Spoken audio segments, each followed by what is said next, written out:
I was completely taken aback when my husband Jonathan unexpectedly suggested that I should move back to my parents' house, even though they were already living with us. His sudden declaration left me stunned, yet he seemed to think he was being entirely rational. He bluntly asked, "Do you have a problem with that?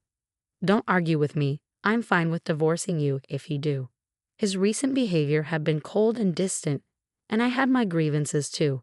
I had considered the possibility of divorce myself, but it didn't seem right for him to force me out of our home. As I stood there in shock, I thought to myself, I'm the one paying $3,200 for our expenses. Does he even acknowledge that? He grew agitated and demanded, "Leave this house now. My parents won't feel comfortable with you here." I couldn't understand why I needed to leave, but I agreed, saying, "Okay, I'll take all my belongings with me." Once I consented, he appeared pleased and abruptly said, "Then do it," before walking away.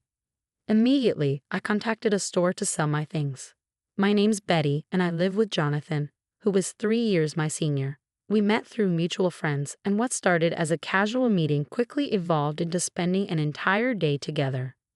Jonathan expressed his aspirations of becoming a voiceover artist, and I was captivated by his resonant voice. I've always had a fondness for soothing tones. It seemed he felt the same attraction, as we exchanged numbers and planned more outings. Before long, we found ourselves in a relationship almost effortlessly, without ever formally discussing it. I had just graduated from college when we met, and dating someone with a bit more life experience like Jonathan was thrilling. My friend Laura expressed concerns about our 3-year age difference, but I assured her it was no big deal. I genuinely liked Jonathan and felt his affection in return, so I wasn't worried. Eventually, Laura came around, trusting my judgment. Jonathan and I had been together for 2 years when he broached the subject of marriage. I had already spoken to my parents about him, including his age, and they were eager to meet him, harboring high hopes for our future. I often wondered when he would propose, and it turned out to be during one of his regular visits to my apartment. We were just lounging and enjoying each other's company. It wasn't the most romantic setting, but it was very much Jonathan's style, and I was fine with it. When he popped a question, I simply responded, "Sure, let's get married." Perhaps we both approached the whole thing with a laid-back attitude. After the proposal, we visited each other's parents. However, I didn't quite click with Jonathan's family. When we arrived at his parents' home, the place was decorated with items that seemed to mimic old-fashioned luxury, but felt insincere. His parents were dressed in costly attire and adorned with flashy jewelry, giving off an air of trying too hard to appear affluent. Our tastes and values appeared to be quite different, and I doubted we'd get along well. During the visit, Jonathan's mother even made a disparaging remark about my appearance, which was hurtful.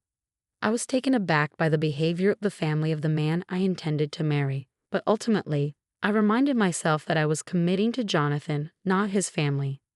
As Jonathan and I prepared to get married, I reassured myself that it was okay if I didn't particularly enjoy his parents' company. I wouldn't have to spend much time with them, so I chose not to let it trouble me excessively. After our wedding, as we settled into our new condo, I noticed that Jonathan seemed preoccupied with something. One day, he suddenly asked, "Hey, who was that woman in the blue dress at our wedding?"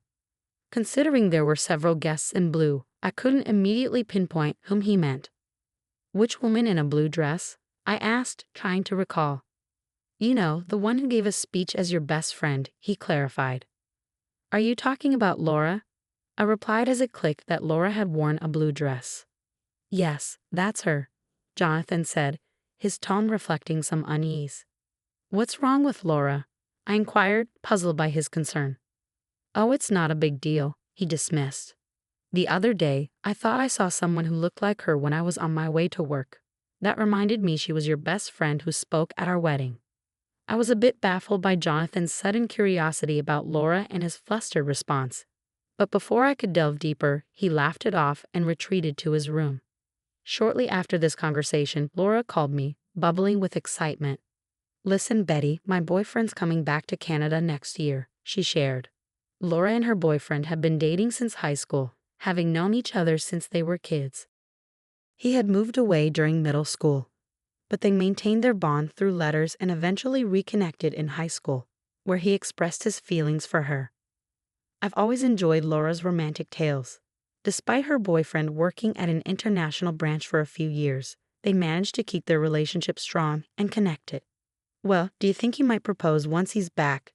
She pondered excitedly. And then you guys will get married, I exclaimed, half teasing. Laura laughed and responded, Oh, Betty, you're always jumping to conclusions. Just make sure to invite me to the wedding. I promise I'll give another heartfelt speech. Of course, after the beautiful speech you gave at my wedding, I need you to do the same at yours. Just don't set the bar too high, I replied. We chuckled together as we sipped our tea, enjoying the ease and trust that flowed through our conversation. We had always been there for each other, ready to listen whenever one of us faced any issue. Around this time, I started noticing changes in Jonathan's routine. He began returning home increasingly late. Working late again today? I asked one evening. Yeah, you think I shouldn't work or something, he retorted. Even after our marriage, Jonathan clung to his dream of becoming a voiceover artist. He was dedicated, juggling part-time jobs to fund his voice artist classes. Unfortunately, all his earnings from these jobs were funneled straight into his training, leaving me to cover all our living expenses. This situation made it difficult for us to save any money together. As time passed, it became clear that Jonathan was not willing to compromise on his aspirations for the sake of our financial stability. My concern grew as he put in excessive hours at his part-time job, which only added to our financial strain. Hey, haven't you been working too much lately? They shouldn't be making you do so much overtime, even if it's just a part-time job, I mentioned one day. I told you I'm fine. More money is always better. Just keep your opinions to yourself, he snapped back. By then, Jonathan had become distant, no longer even using my name when we spoke. Since our marriage, Jonathan had begun to address me merely as you, and I had expected him to speak to me with kindness and more frequently. However, his words were often harsh. His once gentle voice had grown rough, and his drinking had increased significantly.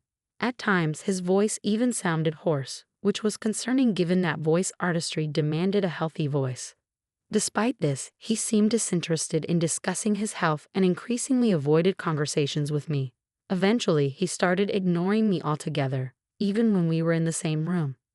Amidst these challenging times, Laura called me. She mentioned she had something important to discuss.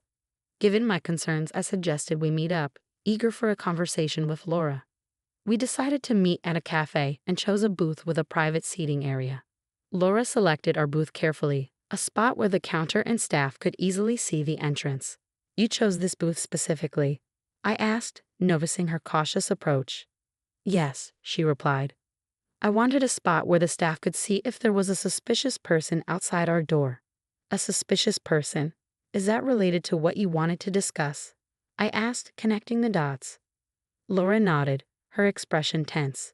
She explained that ever since she left her job about a month ago, she felt like someone was following her. Now, she even felt watched on her days off. The reason she picked a booth with a clear view was that she suspected the person stalking her might try to eavesdrop on our conversation. Did you talk to the police about it? I asked, concerned.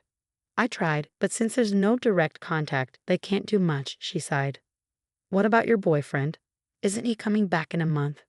I inquired, hoping she had some support. I thought I'd discuss it with him too, but I wanted to talk to you first. Someone close by, she explained.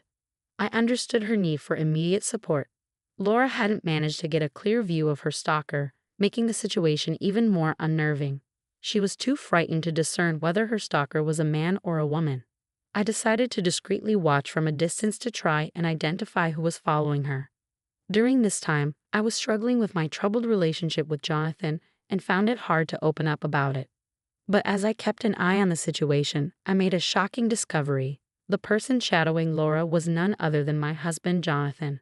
Jonathan often claimed he had to work late, but I noticed that after his shifts, he lingered near Laura's workplace and followed her as she left. I was stunned to realize that the person causing my best friend such fear was my own husband. Witnessing Jonathan tracking Laura with a creepy, unsettling grin completely changed my perception of the man I had married. The man I had fallen in love with now seemed like a stranger, and the love I thought would last forever turned cold. I knew I had to tell Laura the truth. I urged her to move immediately for her safety. With the help of her colleagues, she arranged for someone to drive her from the underground parking lot directly to her new residence. We took these precautions to ensure her safety as Laura made her escape. Jonathan's frustration intensified when he realized Laura had moved away. Eventually, his pent-up anger erupted. "My parents are going to live here, so you need to go back to your parents' house," he demanded abruptly one day. I was taken aback by his sudden and unreasonable demand. "If you have a problem with that, then I'm fine with divorcing you," he threatened, losing his temper. Though I had my grievances and had even considered divorce before, the reality of our deteriorating relationship hit me hard at that moment. I couldn't believe that Jonathan thought he could just kick me out of our home. After all, I was the one paying $3,200 for our monthly expenses. I wondered if he even remembered that as I gave him a skeptical look, but he just snapped, "Just leave already. My parents can't move in if you're still here." "Why do I have to leave?" "I don't understand at all," I replied, frustration building. Despite my confusion and frustration, I calmly said, "Okay, I'll take everything I bought with me." Seeing me agree, Jonathan impatiently told me to hurry up and walked away. I immediately contacted a local buyback service, and the next day, they arrived at our apartment. At first, Jonathan smirked, thinking I was simply packing to leave. However, his smirk faded into shock as he watched the workers evaluate all our furniture and appliances. Once they finished, except for the items in Jonathan's room, a staff member handed me a quote. "The total value is $299,000, they said. I quickly signed off. "Okay, sell it all." Suddenly, Jonathan snapped back to reality and grabbed my arm. "Why are you selling everything? My parents are going to live here. How can they if there's no furniture?" I shook off his grip and countered, "What do you mean? When we got married, you told me you were broke because you were paying for your acting classes. You asked me to handle the rent, furniture, and living expenses. I never knew you were that broke. I feel deceived. Remember the $3,200 I've been covering every month? From now on, you'll pay that, and with your parents moving in, I bet it'll be even more." Jonathan went pale, realizing the gravity of the situation. He attempted to regain his composure quickly. "You thought talking about money would make me cancel the divorce? Who do you think you are?" "I've already gotten close to a rich lady," he said, striking a pose. I remembered how Jonathan had been following Laura recently. If he considered that getting close, then his perceptions were deeply flawed. Laura, who came from a wealthy family, her grandfather, a businessman, and her father his successor, never flaunted her wealth. She looked just like me and our friends, not judged by her family's wealth. Yet it seemed Jonathan had learned of Laura's background and saw her as a better match, thinking perhaps that wealth made one person preferable over another.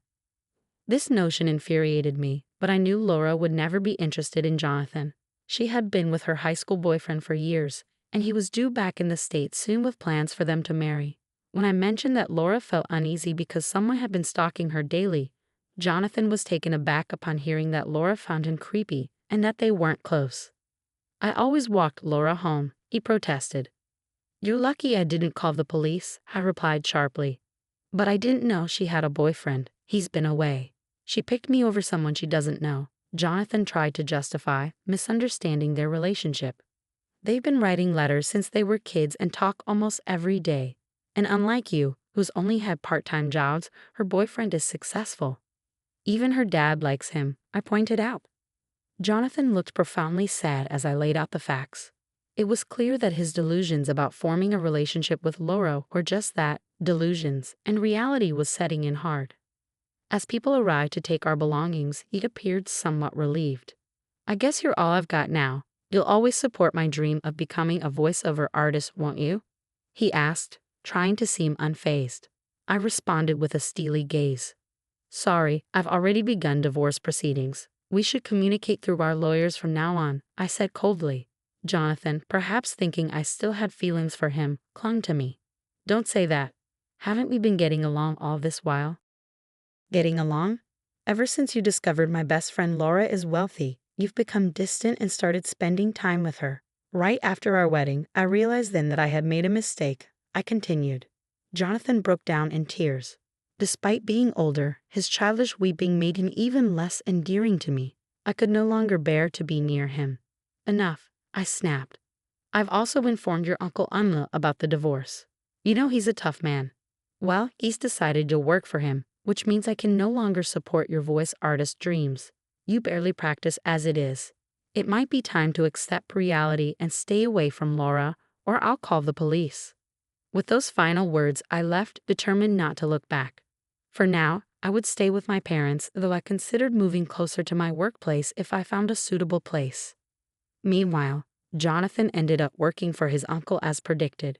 His parents, who had planned to rely on him financially after his marriage to Laura, also moved in with him, all working for the uncle. It seemed that exploiting others was a family trait. I felt relieved to escape that toxic environment. Age wasn't the significant factor, but I vowed to be more cautious in choosing my next partner. On a happier note, after settling things with Jonathan, Laura invited me to her wedding. She introduced me to her long-term boyfriend, and I genuinely wished them happiness.